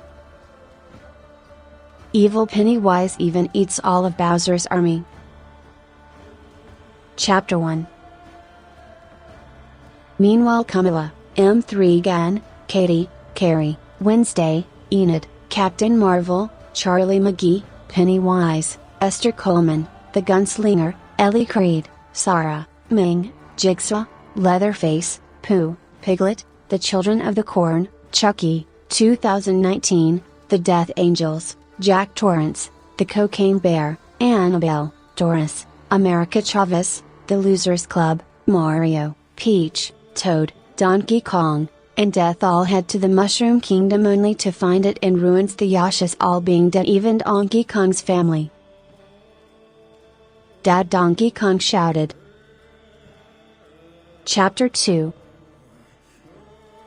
Wednesday has a vision about where evil Pennywise is going to. He's about to kill all of Nevermore, Wednesday said. So he's like Kang the Conqueror, right? Mario asked Wednesday. Yes, Wednesday said. The next thing is that he could be after Sue Snell, Carrie said. Chapter 3. Kamala, M3 Gan, Katie, Carrie, Wednesday, Enid, Captain Marvel, Charlie McGee, Pennywise, Esther Coleman, The Gunslinger, Ellie Creed, Sarah, Ming, Jigsaw, Leatherface, Pooh, Piglet, The Children of the Corn, Chucky, 2019, The Death Angels, Jack Torrance, The Cocaine Bear, Annabelle, Doris, America Chavez, The Losers Club, Mario, Peach, Toad, Donkey Kong, and Death all head to the TVA to warn them of a Pennywise variant wreaking havoc across the multiverse. Chapter 4. The TVA, Kamala, M3 Gan, Katie, Carrie, Wednesday, Enid, Captain Marvel, Charlie McGee, Pennywise, Esther Coleman, The Gunslinger, Ellie Creed, Sarah, Ming, Jigsaw, Leatherface, Pooh, Piglet, The Children of the Corn, Chucky, 2019, The Death Angels, Jack Torrance, The Cocaine Bear, Annabelle, Doris, America Chavez, The Losers Club, Mario, Peach, Toad, Donkey Kong, and Death all head to Nevermore to prune this evil variant of Pennywise. Chapter 5. The TVA, Kamala, M3 Gan, Katie, Carrie, Wednesday, Enid, Captain Marvel, Charlie McGee, Pennywise, Esther Coleman, The Gunslinger, Ellie Creed, Sarah, Ming, Jigsaw, Leatherface, Pooh, Piglet, The Children of the Corn, Chucky, 2019, The Death Angels, Jack Torrance, The Cocaine Bear, Annabelle, Doris, America Chavez, The Losers Club, Mario, Peach, Toad, Donkey Kong, and Death all confront the evil Pennywise variant. Donkey Kong punches evil Pennywise. Now you die, said Donkey Kong. This is for eating my brother, you stupido, Mario said as he punches the evil Pennywise. The Losers Club defeat the evil Pennywise variant and the evil Pennywise is taken to the TVA. Epilogue. Kamala, M3 Gan, Katie, Carrie, Wednesday, Enid, Captain Marvel, Charlie McGee, Pennywise, Esther Coleman, The Gunslinger, Ellie Creed, Sarah, Ming, Jigsaw, Leatherface, Pooh, Piglet, The Children of the Corn, Chucky, 2019, The Death Angels, Jack Torrance, The Cocaine Bear, Annabelle, Doris, America Chavez, The Losers Club, Mario, Peach, Toad, Donkey Kong, and Death All Go Home while the TVA take care of the evil Pennywise. Thanks for your help, Mario said. You're welcome, Mario. M3 Gan said. Ms Marvel outside the multiverse of madness. Prologue. A flashback occurs with Kang destroying most of the multiverse. Years later in the present day, Captain Marvel encountered Kang. You seem familiar. I have killed you before, Kang said. Chapter 1. Captain Marvel calls the rest of the team to come to her now. Kamala, M3 Gan, Katie, Carrie, Wednesday, Enid, Charlie McGee, Pennywise, Esther Coleman, The Gunslinger, Ellie Creed, Sarah, Ming, Jigsaw, Leatherface, Pooh, Piglet, The Children of the Corn, Chucky, 2019, The Death Angels, Jack Torrance, The Cocaine Bear, Annabelle, Doris, America Chavez, The Losers Club, Mario, Peach, Toad, Donkey Kong, and Death all come to Captain Marvel's aid. Chapter 2. So what is the plan? Kamala said. We need to get more people to help us, Captain Marvel said. I think I might know of some, Captain Marvel said. Chapter 3. We need Lara Croft and Nathan Drake, said M3 Gan. They find Lara Croft and Nathan Drake. Your universes are in danger, Wednesday said. Chapter 4. The TVA, Lara Croft, Nathan Drake, Kamala, M3 Gan, Katie, Carrie, Wednesday, Enid, Captain Marvel, Charlie McGee, Pennywise, Esther Coleman, The Gunslinger, Ellie Creed, Sarah, Ming, Jigsaw, Leatherface, Pooh, Piglet, The Children of the Corn, Chucky, 2019, The Death Angels, Jack Torrance, The Cocaine Bear, Annabelle, Doris, America Chavez, The Losers Club, Mario, Peach, Toad, Donkey Kong, and Death all fight Kang. Epilogue. The TVA, Lara Croft, Nathan Drake, Kamala, M3 Gan, Katie, Carrie, Wednesday, Enid, Captain Marvel, Charlie McGee, Pennywise, Esther Coleman, The Gunslinger, Ellie Creed, Sarah, Ming, Jigsaw, Leatherface, Pooh, Piglet, The Children of the Corn, Chucky, 2019, The Death Angels, Jack Torrance, The Cocaine Bear, Annabelle, Doris, America Chavez, The Losers Club, Mario, Peach, Toad, Donkey Kong, and Death explained to others about their adventures and the many challenges they faced. Ms. Marvel through the multiverse of madness. Prologue. Kamala sees a portal to a different universe, that being Oceanside. Oh, M3 gone, Kamala said. What? M3 gone said. There's a portal, Kamala said. Chapter 1. Two people come out of the portal, and they are Ruby Gilman and Chelsea Vander Zee. Hi, we need your help, it's regarding Thanos, and we need you and your crew, Kamala, Chelsea said. Chapter 2. Ruby Gilman, Chelsea Vander Zee, the TVA, Lara Croft, Nathan Drake, Kamala, M3 Gone, Katie, Carrie, Wednesday, Enid, Captain Marvel, Charlie McGee, Pennywise, Esther Coleman, The Gunslinger, Ellie Creed, Sarah, Ming, Jigsaw, Leatherface, Pooh, Piglet, The Children of the Corn, Chucky, 2019, The Death Angels, Jack Torrance, The Cocaine Bear, Annabelle, Doris, America Chavez, The Losers Club, Mario, Peach, Toad, Donkey Kong, and Death all go to defeat Thanos. Epilogue. Thanos blips half of the crew. You should have gone for the head, Thanos said. The crew feel depressed about their defeat. Kamala even feels depressed that her friend M3 Gone was blipped. Ruby Gilman comforts her, making her feel better. Ms. Marvel and of the Multiverse of Madness. Prologue. After the tragic blip, Kamala currently figures out a way to find other people who have lost someone during the blip. "Hey, it's me, Ember Lumen. I lost my boyfriend Wade Ripple," Ember said. Chapter 1.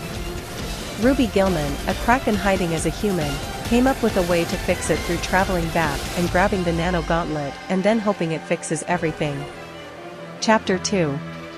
Kamala knows of a certain assassin. To help with that, his name is Ezio Auditore de Firenze. Chapter 3. Ember Lumen, Ruby Gilman, Chelsea Vander Zee, the TVA, Lara Croft, Nathan Drake, Kamala, M3 Gone, Katie, Carrie, Wednesday, Enid, Captain Marvel, Charlie McGee, Pennywise, Esther Coleman, the Gunslinger, Ellie Creed, Sarah, Ming, Jigsaw, and Leatherface go back in time to get the nano gauntlet. Chapter 4. Meanwhile, back in their own base, they decide to let Ember do it, and it works, but Thanos shows up to kill them. Chapter 5. Kamala hears someone telling her something on your left. M3 Gone said. Everyone else who were blipped are back and help them. Multiverse Avengers assemble, Kamala said. Epilogue. I am inevitable, Thanos declared, his confidence radiating through the air. As he attempted to snap his fingers, he was met with a shocking revelation: the stones weren't on the gauntlet. And I'm M3 Gone, came the resolute reply. With a swift movement, M3 Gone took control, blipping Thanos and his entire army out of existence. However, this act of heroism came at a tremendous cost.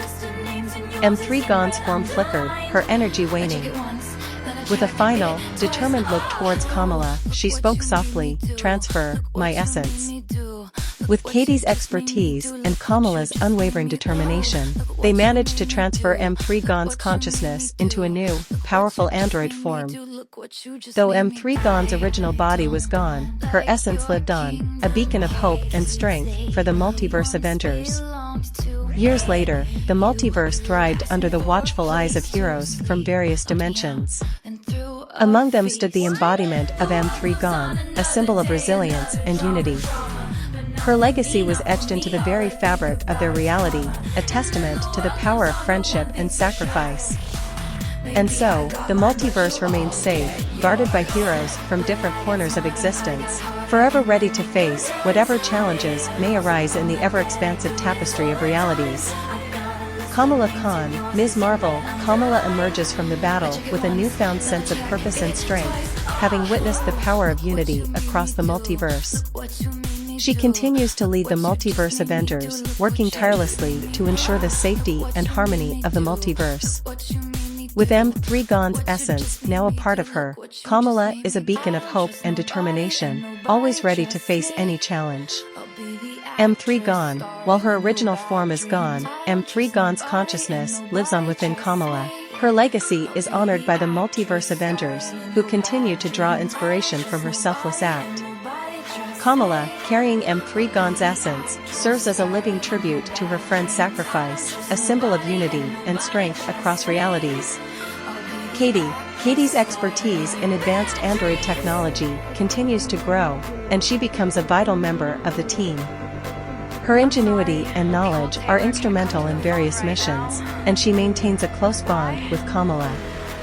Together, they push the boundaries of technology, ensuring that the Multiverse Avengers are always equipped to face any threat.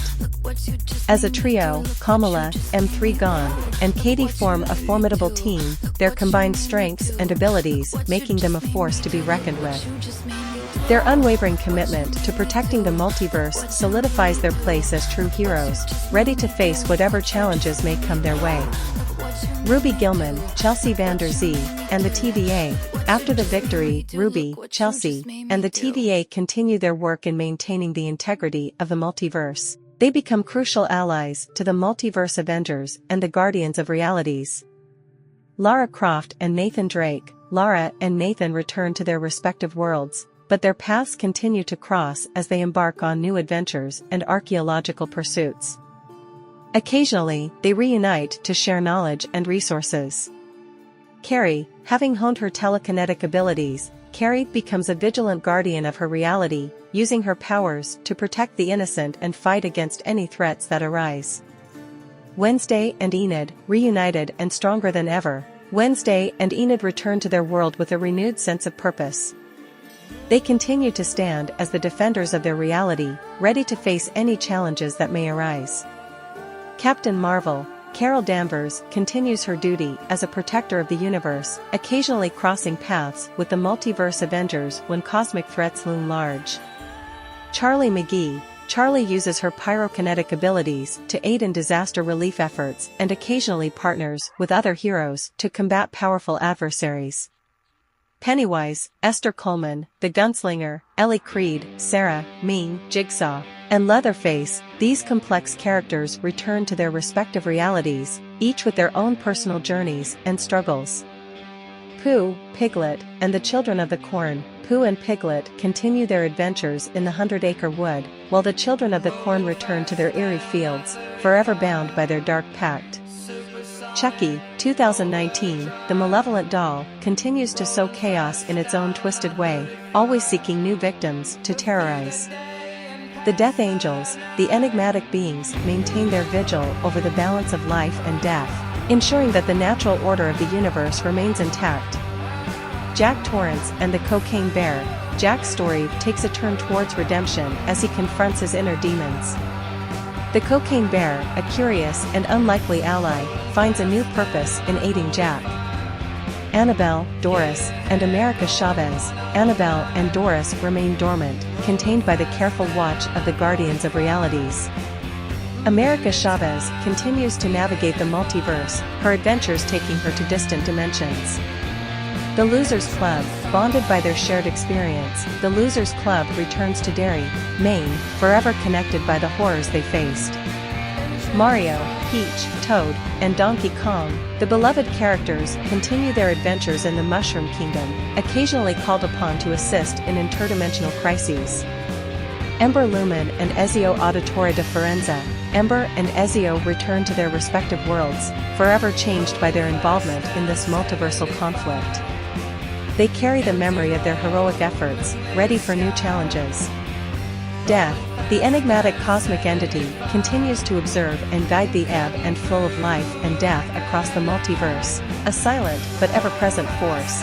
Shadows of the Multiverse, the legacy of Bassem ibn Ishaq. Prologue. In the aftermath of the Multiverse Avengers' triumph, a new ripple emerges across dimensions. Bassem ibn Ishaq, an enigmatic assassin, traverses realms with a purpose known only to him. His presence signals a convergence of fates, hinting at a deeper connection to the intricate web of realities. Chapter 1, Echoes of the Unknown. The city of Istanbul bustles with life as Bassem traverses its ancient streets. His keen eyes survey the market, seeking relics that hold echoes of forgotten tales. Amidst the vibrant colors of the bazaar, a glimmer catches his attention, an ornate dagger, resonating with an energy that transcends time. Approaching the merchant, Bassem's voice is soft yet commanding. "Tell me of this blade's origin." The merchant, captivated by Bassem's aura, responds cautiously. It is said to hold the essence of lost civilizations, its past shrouded in mystery. As Bassem touches the blade, visions flash before his eyes, visions of heroes and dimensions colliding, of sacrifices made and destinies entwined. He senses the threads of fate drawing tighter around him. Chapter 2, Threads of Destiny. Meanwhile, across the multiverse, Kamala Khan leads the Multiverse Avengers in maintaining peace among realities. The team's success has brought stability, but whispers of a new threat linger in the cosmic winds. Katie's advanced tech detects anomalies in the fabric of existence, hinting at disruptions caused by an unknown force. Kamala senses a familiar presence, a ripple that aligns with the arrival of Bassem, the legendary assassin whispered about in ancient texts. Chapter 3, Encounters Across Realms. As Bassem delves deeper into the mysteries surrounding the dagger, he crosses paths with Ember Lumen, a dimensional traveler seeking artifacts to restore lost histories. Their encounter sparks a dialogue woven with cryptic hints and shared secrets. Ember, recognizing Basim's resonance with the multiverse, acknowledges, "You bear the weight of unseen worlds upon your shoulders." Basim's gaze meets Ember's, an unspoken understanding passing between them, a realization that their destinies are intertwined in ways yet to be unveiled. Chapter 4, Unveiling Shadows. The Multiverse Avengers, alerted to the disturbances in reality, convene to decipher the cosmic disturbances. Kamala's instincts guide her to Basim, sensing his involvement in the unfolding chaos. Basim ibn Ishaq, Kamala addresses him, her tone a mix of curiosity and caution. "Your presence heralds an upheaval in the balance of the multiverse." Basim, unperturbed by their scrutiny, cryptically responds, "The shadows of the past and the future intertwine, revealing secrets that echo across dimensions." Chapter 5, The Nexus Convergence. A convergence point emerges, drawing Basim, Kamala, Ember, and other allies to a nexus where realities collide. The ancient dagger comes with an intensity that resonates across the multiverse, unveiling a cosmic threat lurking in the shadows. Facing this threat, Basim unleashes his unparalleled skills, navigating through dimensions with precision and grace. As battles rage across realities, the true extent of Basim's connection to the multiverse begins to unfurl. Epilogue. The cataclysmic clash leaves the Nexus stabilized, but the mysteries surrounding Basim deepen. He remains an enigma, a figure straddling the borders of time and space, his purpose intertwined with the fate of the multiverse. Kamala, Ember, and the Multiverse Avengers acknowledge Basim's significance in safeguarding the fragile balance of realities. They realize that his presence heralds both challenges and revelations that will shape the destiny of the multiverse. Echoes of the Multiverse, The Rise of Juno. Prologue. In a vast and intricate multiverse, where realities overlapped and dimensions intertwined, a group known as the Multiverse Avengers had formed. Comprising a diverse array of heroes and beings from various worlds, they stood as the last line of defense against threats that spanned across existence itself. Among them were assassin Basim ibn Ishaq, a skilled warrior from the Assassin's Creed franchise, Ruby Gilman, a kraken disguised as a human and the best friend of Chelsea van der Zee, a mermaid also hiding among humans in Oceanside, and Wednesday, a psychic at Nevermore Academy, where she shared a room with Enid Sinclair, a werewolf and her closest confidant. Chapter 1, The Call to Action. The Multiverse Avengers were summoned by the Time Variance Authority, TVA, an organization tasked with monitoring the timelines and preserving the integrity of the multiverse. The TVA detected a disturbance caused by Juno, an ISU, a powerful and ancient being seeking to unravel the fabric of reality itself. Assembling at the TVA headquarters, the Avengers were briefed on the situation. Juno's actions threatened to collapse entire timelines, explained Mobius, a high-ranking agent of the TVA. "We need your help to stop her before it's too late." "Dangerous times indeed," Basim remarked, his voice filled with resolve.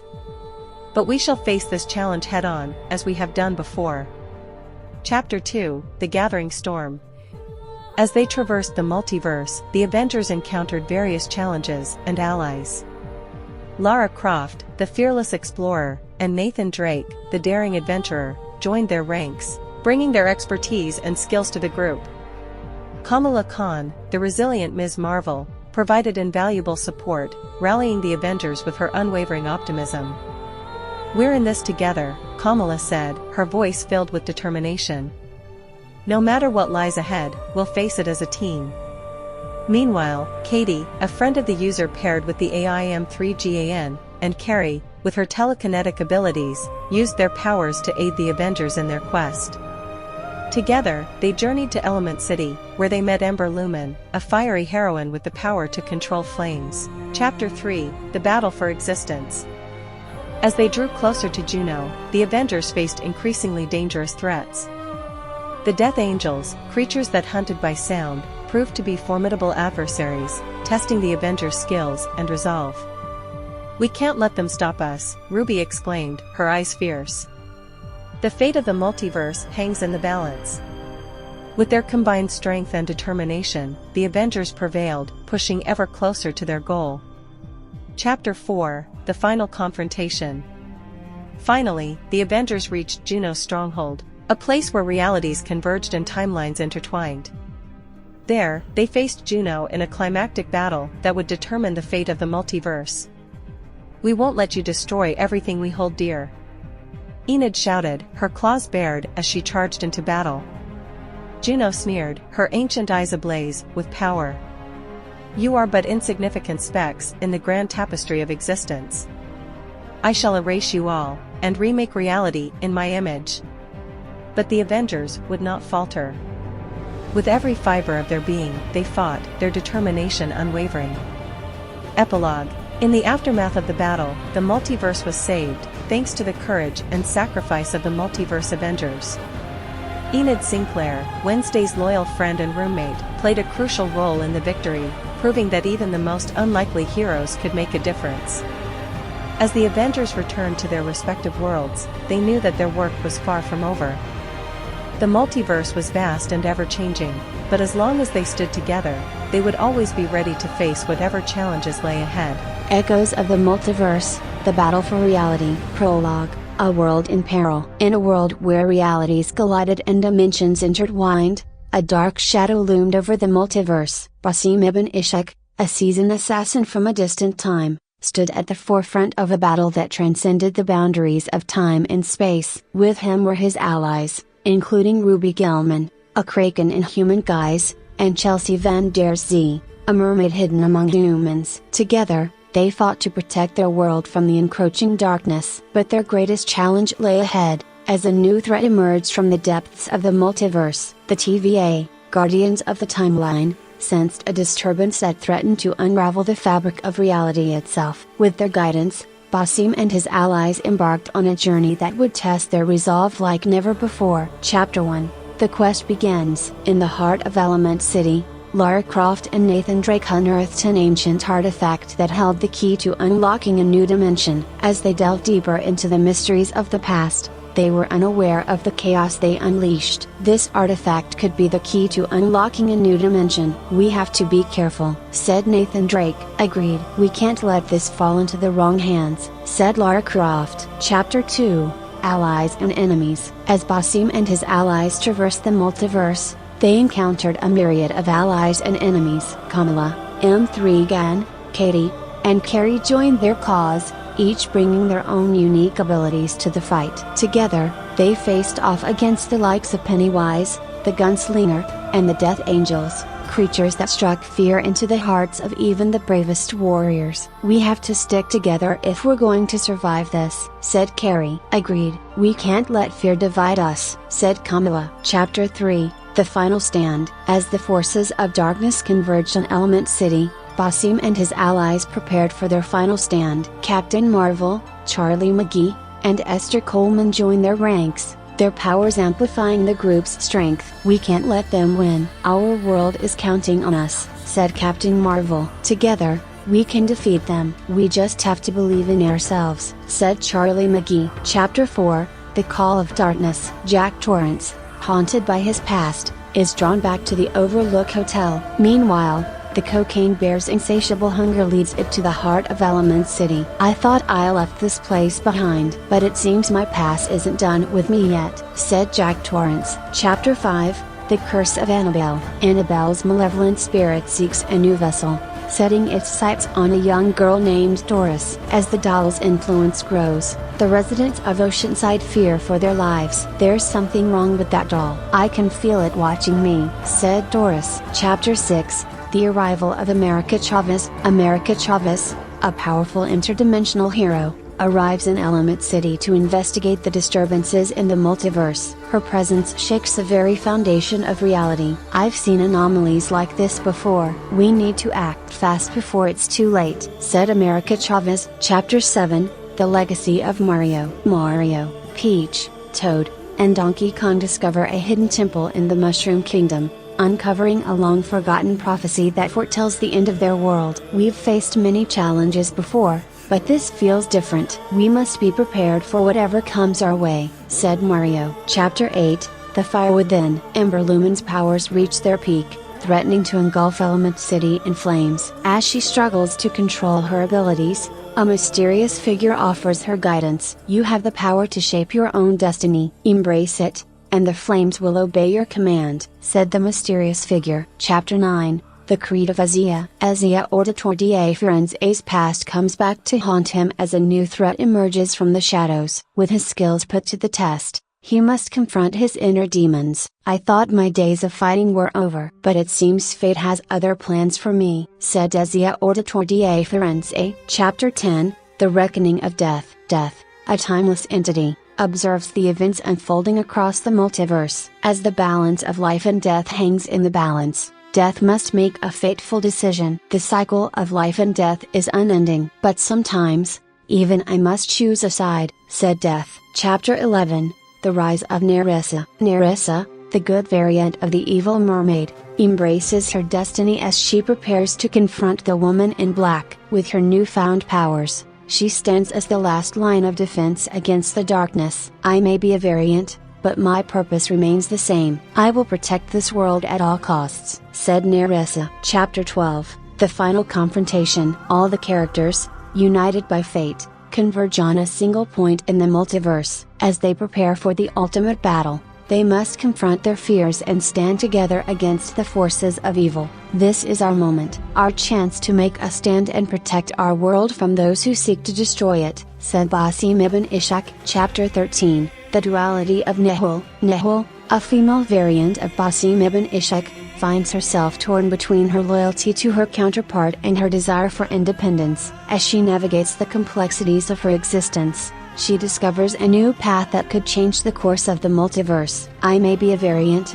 but I am still me, and I will forge my own destiny, no matter what it takes," said Nehul. Epilogue. A new beginning. With the threat of the woman in black vanquished, the multiverse begins to heal. As the characters return to their respective worlds, they carry with them the memories of their shared struggle, forging bonds that will last a lifetime. Multiverse Avengers. Shadows of the Multiverse. Chapter 1. The Convergence. The ancient temple in the heart of Kyoto lay hidden in the shadows, its secrets protected by centuries-old wards. Fujibayashi Nao, a skilled ninja from the Edo period, moved silently through the temple's dark corridors, her senses heightened. She was on a mission for the Assassin Brotherhood, seeking a mysterious artifact rumored to possess the power to manipulate time. As she reached the innermost chamber, the air crackled with an unfamiliar energy. Her hand hovered over the artifact, a small, intricately carved stone. When a blinding light enveloped her, she felt a wrenching sensation,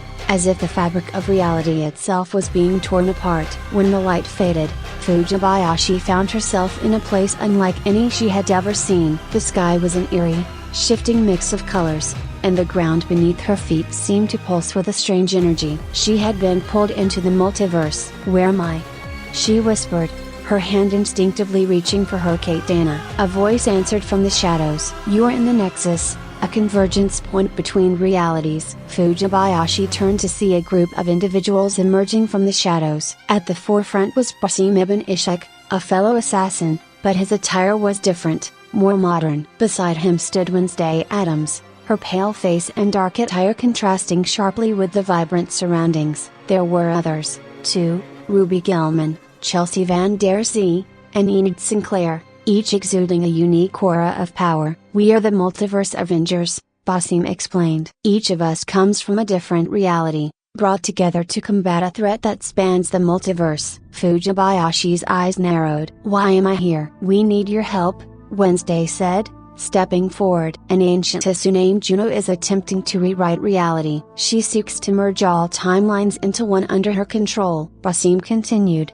"We believe the artifact you found in Kyoto is one of the keys she needs. Your skills and knowledge are crucial in stopping her." Fujibayashi considered their words, her mind racing. The Assassin's Creed had always been to protect the freedom of all, and this was no different. She nodded. "Very well, I will join you." Chapter 2. The First Encounter. The team quickly briefed Fujibayashi on the situation. Juno had been gathering powerful artifacts from different realities, each one bringing her closer to her goal. Their mission was to find and secure these artifacts before she could use them. Their first destination was an abandoned facility in the Alps, rumored to house a shard of the Apple of Eden. As they arrived, the facility's decrepit walls loomed over them, the wind howling through broken windows. "We need to be careful," Basim warned. Juno's followers could be anywhere. Fujibayashi nodded, her senses on high alert. She moved ahead, her ninja training allowing her to blend seamlessly into the shadows. Wednesday followed, her psychic abilities probing the facility for any signs of life. Inside, the facility was a labyrinth of dark corridors and echoing chambers. As they advanced, they encountered traps and security systems, long forgotten but still deadly. Fujibayashi's agility and expertise were invaluable, disarming traps and guiding the team safely through. In the central chamber, they found the shard, glowing with an otherworldly light. But as they approached, a figure stepped out from the shadows, blocking their path. It was Chelsea Van Der Zee, but her eyes were filled with a cold, calculating intelligence. "You won't take this from me," she hissed, her voice distorted by Juno's influence. A battle ensued, fierce and unrelenting. Fujibayashi's katana clashed with Chelsea's trident, sparks flying with each strike. Meanwhile, the rest of the team fought off Juno's minions, their combined powers creating a symphony of destruction. Fujibayashi's focus was unwavering. She dodged a powerful swing from Chelsea and countered with a precise strike, disarming her opponent. As Chelsea stumbled back, Wednesday used her psychic abilities to break Juno's hold on her. Chelsea fell to her knees, gasping. "Thank you," she whispered, her eyes regaining their clarity. The team secured the shard and made their way out of the facility. They had won this battle, but the war against Juno was far from over. Chapter 3, The Final Stand. With each artifact they recovered, the team grew stronger, their bond deepening. Fujibayashi found herself relying on her new allies, their diverse skills complementing her own. Basim's strategic mind, Wednesday's psychic prowess, Ruby and Chelsea's aquatic abilities, and Enid's werewolf strength made them a formidable force. Their final confrontation with Juno took place in a crumbling Azut temple, hidden deep within a dense jungle. The air was thick with tension as they approached, the temple's ancient stone walls seeming to pulse with a malevolent energy. Juno awaited them inside, her form towering and radiant with stolen power. "You are too late," she declared,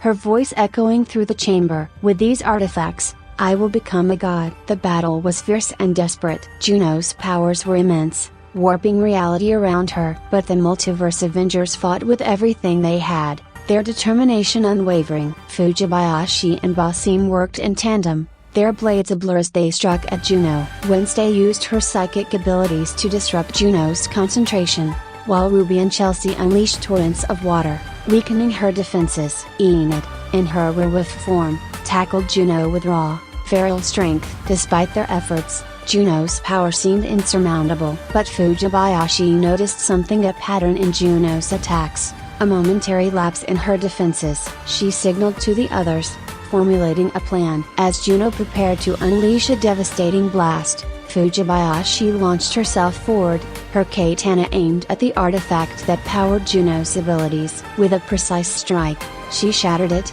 the explosion of energy throwing her back. Juno screamed as her power waned, the multiverse stabilizing around them. The team pressed their advantage, and with a final, combined effort, they defeated Juno, her form disintegrating into nothingness. The temple fell silent, the threat finally vanquished. The multiverse Avengers stood victorious, their bond forged in the fires of battle. Epilogue, New Beginnings. With Juno defeated, the team returned to the Nexus. Each member had a choice to make a return to their own reality or continue protecting the multiverse. Fujibayashi looked at her newfound friends, a sense of belonging filling her heart. "I will stay," she said. "There is still much to protect, and our fight is not over." Basim nodded, a proud smile on his face. "Welcome to the Multiverse Avengers, Fujibayashi Nao." Together, they stood ready to face whatever challenges the multiverse would throw at them, united by their shared mission and unbreakable bond. Multiverse Avengers, Alice's Awakening. Prologue. The fractured realm. The fractured moonlight spilled across the desolate landscape of Wonderland, casting long, eerie shadows over its twisted, dreamlike terrain. The once vibrant and chaotic realm had fallen into a state of disarray. The heart of Wonderland, the Queen's domain, lay in ruin, and the once thriving garden of bizarre flora now lay barren. Alice Little, now a seasoned traveler of the multiverse, stood alone in the midst of this chaos. Her once whimsical dress was now worn and tattered, her eyes reflecting the turmoil of the realm she had fought so hard to save. Her return to Wonderland had not been of her choosing, it was the echo of a sinister disturbance that drew her back. In the heart of the wreckage, a spectral figure emerged from the shadows, an ancient entity known as Juno, a powerful Issue whose ambitions stretched across the fabric of the multiverse. Juno had discovered a way to manipulate the very essence of Wonderland, using it as a conduit for his dark designs. "I see you've returned, Alice."